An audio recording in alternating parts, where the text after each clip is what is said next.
friends and your family members and your loved ones, please be sure to mention this memorial, because this is a great honor, and so it's an important part of history, and we definitely want to share it.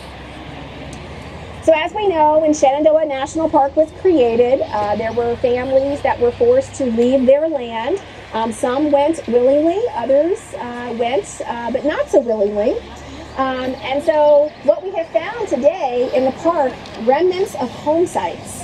So if you are a hiker in the park and perhaps you're here today for the history aspect of things, thank you for being here with us. You've probably wondered when you're in the park why you see chimneys or why you see old remnants of those old home sites, you know, the apple trees, some of the orchards, the flowers, all these things.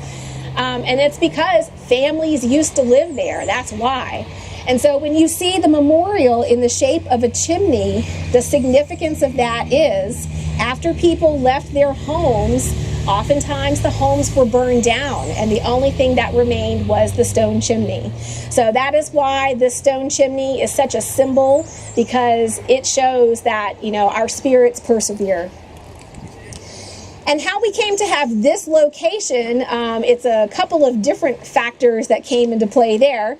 First of all, this is a very historic area for this memorial to be placed.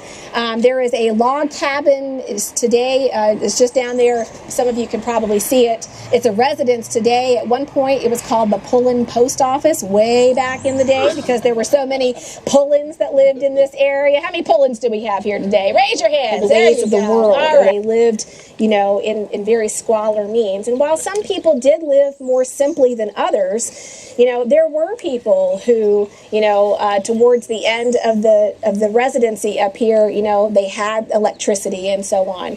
And not everybody lived in a simple home. There were a lot of nice homes up in this area.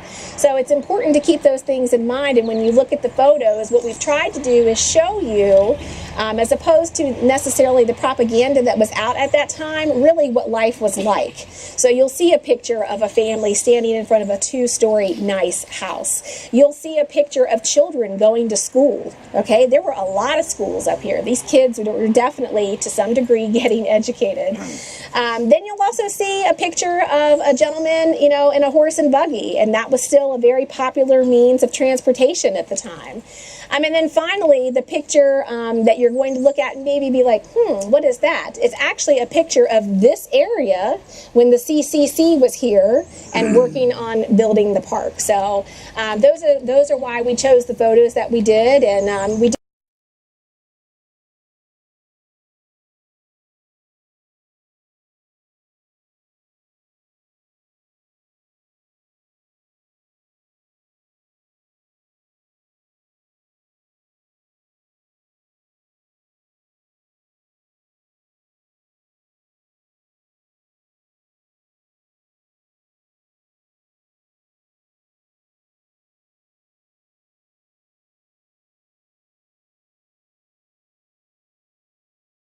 Yes, and you own a lot of property here, but you helped share in our vision to bring this to life.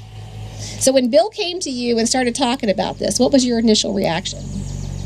I think we ought to go for it, Bill. And that was all it took. But I do want to thank you very much. I mean, not only did you, provide the easement for this property, you shared our vision for this project, you added to the vision of the project, and we thank you for that. You provided site construction services. You paid to have the sitting wall constructed. I mean, a lot of the landscaping here, you also the list just goes on. But I just want you to know from the bottom of our hearts, we will always be very grateful to you and being a part of this project. So. And we have a little something here.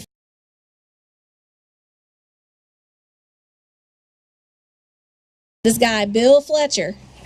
This is Bill Fletcher. And I said, okay. I didn't realize. I do. And I mean this with all sincerity, because you helped drive this. It was a good team effort all the way around. Bill provided $12,000 for us to really get this whole thing started. So please help me thank him for his generosity. He shared in our vision as well. Like I said, he talked to Russell. They already had this thing kind of mapped out, and then they just brought us in the loop. So, but I'll tell you, Bill's the person you want on your side when you need somebody to bend some ears, if you know what I mean. So thank you very much. We really appreciate